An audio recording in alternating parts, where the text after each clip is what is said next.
Dans cette vidéo, nous allons faire un point rapide sur les usages et les pratiques numériques, surtout des élèves, pour essayer de comprendre dans quel environnement ils vivent et ce qu'il y a de particulier, est-ce que ça va changer pour nous en tant qu'enseignants, ces pratiques numériques importantes.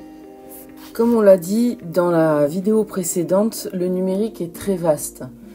Si on fait un petit focus sur les big data, ce qui est important, c'est de voir l'explosion quantitative de la donnée numérique et ça contraint à de nouvelles manières de voir et analyser le monde. Là, je vous propose un schéma qui montre ce qui se passe en 1 minute sur Internet.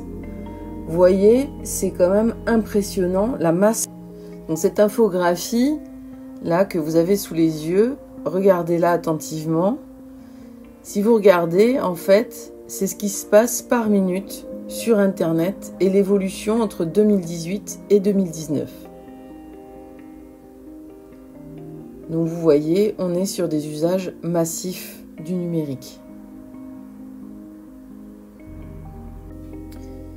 Les formes spécifiques de la culture numérique offrent un espace de production, d'expression et de communication aux gens. Henry Jenkins parle de culture participative qui est favorisée par la convergence médiatique. Les offres culturelles ne sont plus déterminées et programmées par une entité, mais c'est l'individu lui-même, aidé des algorithmes et des outils de communication, qui se construit sa propre expérience médiatique et culturelle.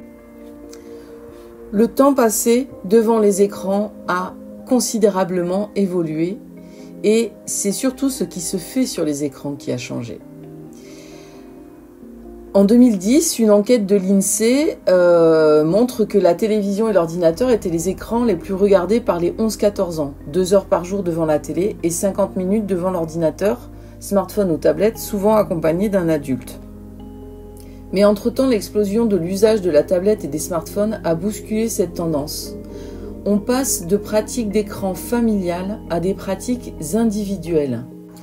D'après une enquête américaine réalisée par un organisme indépendant Common Sense Media en 2017 qui concerne les enfants de 0 à 8 ans, on constate que le temps moyen passé avec les appareils mobiles chaque jour a triplé, passant de 5 minutes par jour en 2011 à 15 minutes par jour en 2013 à 48 minutes par jour en 2017. Les enfants de moins de 8 ans passent en moyenne environ 2h19 par jour avec écran. Concernant les adolescents français, selon le nouveau rapport de l'Observatoire français des drogues et des toxicomanies de 2016, les adolescents passeraient près de 5 heures par jour à 11 ans et plus de 8 heures par jour à 15 ans devant les écrans.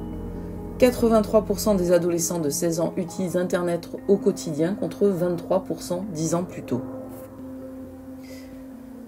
Mais ce temps passé devant les écrans est à détailler. C'est une pratique qui contient diverses activités. La plus importante est d'échanger avec ses amis par des systèmes de messagerie ou sur les réseaux sociaux par exemple. Mais les adolescents s'en servent aussi pour chercher de l'information ou jouer en ligne.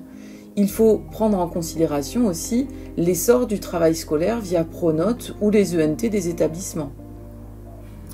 Les études que l'on a sur les usages numériques par les enfants et les adolescents sont encore très marquées par une certaine vision qu'on a des enfants. On considère que les enfants avant 13 ans ne vont pas sur les réseaux sociaux. Or, les dernières pratiques montrent que les enfants très jeunes vont sur des réseaux sociaux comme Snapchat ou maintenant TikTok qui sont très ludiques pour eux. Les jeux en ligne aussi sont très prisés et on a vu l'explosion ces dernières années du jeu Fortnite qui permet à la fois de jouer en équipe mais aussi de discuter sur le réseau interne du jeu. On le voit, il y a beaucoup d'enfants et d'adolescents qui s'en servent pour communiquer entre eux, faute finalement d'avoir des fois accès aux réseaux sociaux parce que les parents jugent que c'est pas adapté à leur âge. Alors il ne faut pas penser que les enfants et les adolescents sont complètement autonomes sur le numérique malgré le fait qu'ils aient énormément d'usages informels. Des travaux d'Anne Cordier ont montré que ce n'est pas parce que forcément ils savaient utiliser le numérique qu'ils savaient faire des tâches complexes. On le voit aujourd'hui dans le contexte actuel. Avec le confinement généralisé et l'essor des cours en ligne en France en mars 2020, donc en ce moment pour ceux qui regardent la vidéo, on voit que les professeurs proposent des ressources aux enfants et essayent de les faire travailler à distance sans avoir le lien habituel pédagogique. C'est important à réfléchir. Ce n'est pas parce que les enfants ou les adolescents ont accès à l'ENT et à Pronote qu'ils savent faire des tâches complexes pédagogiques.